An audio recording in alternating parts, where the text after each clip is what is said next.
শিলংয়ে থাকাকালীন 1923-24 সালে এই নাটকটি রচনা করেছিলেন।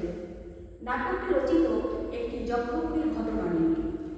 এখানকার শ্রমিক দল মাটির তলা থেকে সোনা তোলার কাজে নিযুক্ত এবং এখানকার রাজা একটা অত্যন্ত জটিল আবরণের মধ্যে বাস করে।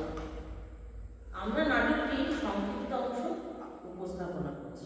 রাজার চরিত্রে নৌকা মিত্র, নন্দিনী মোনালিসা পাল, কিশোর আমাদের ছোট্ট সদস্যা প্রিয়াংশী বিশ্বাস, অধ্যাপক অনন্যা সাহা, বিশুপাগল চৈতালি ঘোষ, ফাগুলাল ও চন্দা, উদয়কর দম্পতি নমিতা ঘোষদস্তিদার ও রবি চৌধুরী এবং সর্দারের চরিত্রে শিক্ষাচার্য।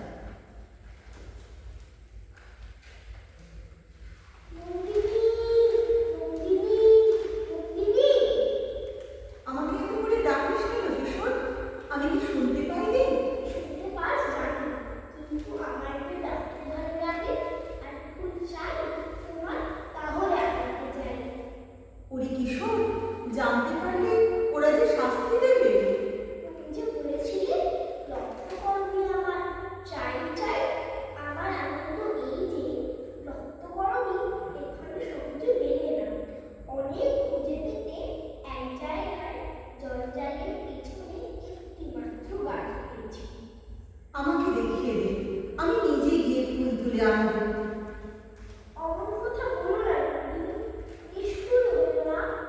ওই গাছটি থাক আমার একটিমাত্র গোপন কথার মতো। এখন থেকে তোমাকে আমি ফুল জোগাবো, আমারই নিজের। এই সত্যটি কণ্ঠটি আমার হাত থেকে রোজ সকালে ফুল নিবি। কিন্তু এখানকার জানোয়াররা তোকে শাস্তি দেয়, আমার যে বুক ফেটে যায়। তুই একটু সামনে চলিস। না, আমি সামনে চলবো না, চলবো না। ওদের মায়ের মুখে আমি রোজ তোমাকে ফুল খেতে দেবো। নন্দিনী, নন্দিনী, যেও না। কি অধ্যাপক, আমাকে তোমার কিসের দরকার? দরকারের কথা যদি বললে ওই চেয়ে দেখো, আমাদের খোদাই করের দল পৃথিবীর বুক চিরে দরকারের পথের মাথায় কীটের মতো সুড়ঙ্গের ভিতর থেকে উপরে উঠে আসছে। এই যজ্ঞ করে আমাদের জাতির ধন সবাই ধুলোর নারী ধন সোনা। অবাক হয়ে দেখছি, পাতাকে সুরঙ্গ খুলে তোমরা যক্ষের ধন বের করে আনছো। তারপরে আবার তোমাদের রাজাকে একটা অদ্ভুত জালের দেয়ালের আড়ালে ঢাকা দিয়ে রেখেছো। ইচ্ছে করে ওই বিশ্রী জালটাকে ছিঁড়ে ফেলে মানুষটাকে উদ্ধার করি। আমাদের মরাগুলের প্রেতের যেমন ভয়ঙ্কর শক্তি, আমাদের মানুষ থাকা রাজাও তেমনি ভয়ঙ্কর প্রতাপ। সে থাকে জালের আড়ালে, ঘরের মধ্যে ঢুকতে দেবে না।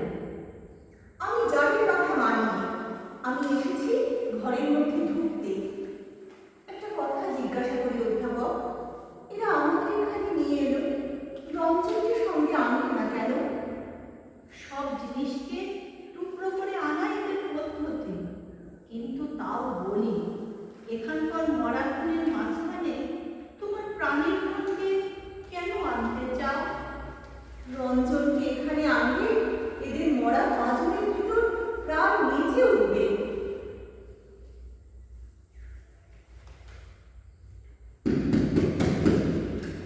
শুনতে পাচ্ছ? শুনতে পাচ্ছি, কিন্তু বারে বারে ডেকো না, আমার সময় নেই, একটুও না। আজ খুশিতে আমার মন ভরে আছে, সেই খুশি নিয়ে তোমার ঘরের মধ্যে যেতে চাই। না, ঘরের মধ্যে না, যা বলতে হয় বাইরে থেকে বলো। মুখ ফুলের মালা রেখে পদ্মপাতায় ঢেকে এনেছি, নিজে পড়ো। আমাকে মানায় না, আমার মালা রক্ত করবি, আসতে দেব না। কি বলবে শীঘ্র বলো, সময় নেই। দূর থেকে ওই গান শুনতে পাচ্ছ? কিসের গান? পৌষের গান। ফসল লেগেছে, কাটতে হবে, তারই ডাক। আমি মাঠে যাব, কোন কাজে লাগবো? মাঠের কাজ তোমার যজ্ঞপুরীর কাজের চেয়ে অনেক সহজ। সহজ কাজটাই আমার কাছে শক্ত। যাও যাও, আর কথা বলো না, আমার সময় নেই। আমার মত কোথায় লুকিয়েছ?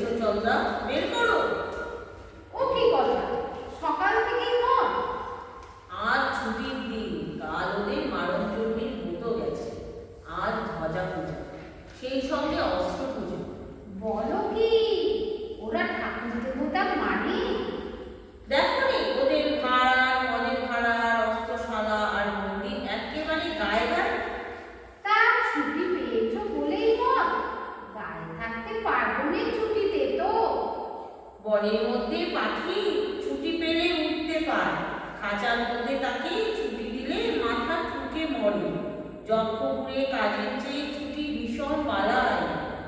কাজ ছেড়ে দাও না, চলো না ঘরে ফিরে। ঘরের রাস্তা বন্ধ, জানো না বুঝি? কেন বন্ধ? আমাদের ঘর নিয়ে ওদের কোনো মুনাফা নেই। আমরা কি ওদের দরকারের গায়ে আট করে লাগালো, যেন ধানের গায়ে তুষ? ফালতু কিছুই নেই। পাগল ভাই, দূরের রাস্তা দিয়ে আজ সকালে ওরা পৌষের গান নিয়ে মাঠে যাচ্ছিল, শুনেছিলে? আমার সকাল কি তোর সকালের বলো যে গান শুনতে পাবো? যক্ষপুরেতে ঢুকে অবধি এতকাল মনে হতো জীবন হতে আমরা আকাশখানা হারিয়ে ফেলেছি। মনে হতো এখানকার টুকরো মানুষদের সঙ্গে আমাকে এক ঢেকুতে খুলে একটা পিণ্ড পাকিয়ে তুলেছে, তার মধ্যে ভাব নেই। এমন সময় তুমি এসে আমার মুখের দিকে এমন করে চাইলে আমি বুঝতে পারবো আমার মধ্যে এখনো আলো দেখা যাচ্ছে। পাগল ভাই, এই বন্ধ ঘরের ভিতরে কেবল তোমার আমার মাঝখানটাতেই একখানা আকাশ বেঁচে আছে, বাকি আর সব বোঝা। সেই আকাশটা আছে বলেই তোমাকে গান শোনাতে পারি। তোমায় গান শোনাবো, তাই তো আমায় জাগিয়ে রাখো। ও ঘুম ভাঙাইয়া তোমায় গান শোনাবো। আমি এসেছি এখান থেকে তোমাকে বের করে নিয়ে যাব, সোনার শিকল ভাঙবো। তুমি যখন এখানকার রাজাকে পর্যন্ত টলিয়েছ, তখন তোমাকে ঠেকাবে কিসে? ওই দেখো বাবুল ভাই, ওই ছায়া, নিশ্চয়ই সর্দার আমাদের কথা লুকিয়ে শুনছে। বিপদকে তুমি দেখো না, ওই যে সর্দার এসে পড়েছে। কি নিয়ে আলাপ চলছে? তোমাদের দুর্গ থেকে কি করে বেরিয়ে আসা যায় পরামর্শ করছি। বলো কি, এত সাহস? কবুল করতে ভয় নেই? সর্দার মনে মনে তো সব জানে, খাঁচার পাখি সরাগুলোকে ঠোকরায় সে তো আদর করে নয়। এ কথা কবুল করলেই কি না করলেই কি? আদর করে না সে জানা আছে, কিন্তু কবুল করতে ভয় করে না সেটা এই কয়েকদিন ধরে জানানো হচ্ছে। সময় হয়েছে, দরজা খোলো। কিসের সময়? আমার সমস্ত শক্তি নিয়ে তোমার সঙ্গে আমার লড়াই। তাহলে কাছে এসো, সাহস আছে আমাকে বিশ্বাস করতে? চলো আমার সঙ্গে, আজ আমাকে তোমার সাথে করো নন্দিনী। কোথায় যাব? আমার বিরুদ্ধে লড়াই করতে, কিন্তু আমারই হাতে হাত রেখে। বুঝতে পারছো না? সেই লড়াই শুরু হয়েছে। এই আমার ধ্বজা, আমি ভেঙে ফেলি ওর দণ্ড, তুমি ছিঁড়ে ফেলো ওর কীর্তন। আমারই হাতের মধ্যে তোমার হাত এসে